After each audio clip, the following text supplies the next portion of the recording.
It doesn't seem like he's really taking responsibility for this result, does it? No, and the whole point of Oliver Dowden's letter was to actually say just that.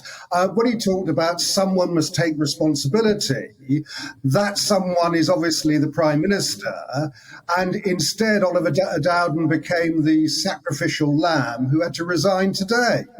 So, no, it is very much Boris Johnson's responsibility, and I think that the real problem about these by-elections is that it's not so much now just that Boris Johnson was fined over breaches of lockdown parties. What we're seeing now is a complete loss of trust amongst the voters. And where Tory MPs once saw Boris Johnson as a vote winner, he's now looking like a vote loser. And once you get to that stage, they're asking themselves, what's the point of keeping him?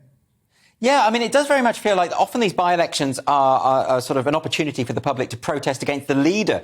Specifically, if you think back to 1990 when Eastbourne went to the Lib Dems, and that very much precipitated the turn against Margaret Thatcher. But is it not? It feels as though Boris Johnson just simply will not go down that route. He just won't entertain the possibility that he should be responsible and he should leave. How much longer has he got?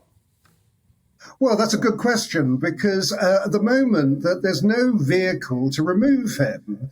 I think that Tory MPs who wanted to get rid of him, and bear in mind, 2 in 5 have no faith in him any longer, as we saw from the no confidence vote. What they should have done is organise themselves better if they wanted it to be a success. They got the 54 letters in, or probably an awful lot more than that. But what they didn't get was the numbers that were needed to actually remove him. So, in other words, that they went too early. Had that no confidence vote be held now after what's happened in the by-elections, I think Boris Johnson would go. The only way I can see that's going to happen now is if the cabinet turned against him, rather like they did with Margaret Thatcher, and just say, look, it's time to move off the stage. Now, at the moment, there's no great sign of doing that. Obviously, a couple more cabinet resignations could actually do for him. But the next stage which becomes critical is when the Privileges Committee report in the autumn, and whether they decide that Boris Johnson deliberately lied to Parliament about number 10 parties. Can I ask you, Nigel, what you feel that this result signifies for the Lib Dems? Because it's interesting, isn't it?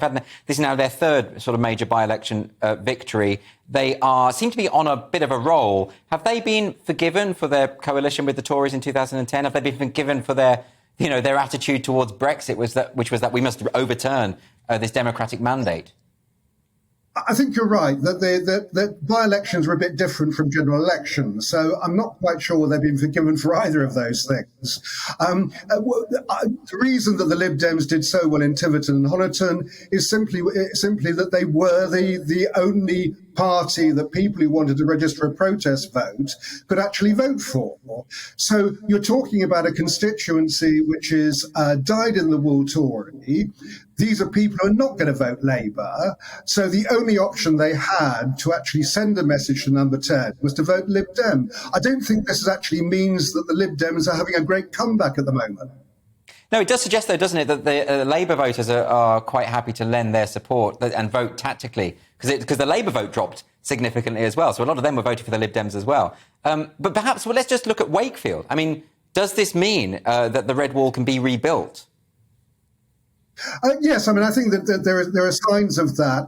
Again, I don't think that Keir Starmer has got an awful lot to celebrate about the Wakefield result.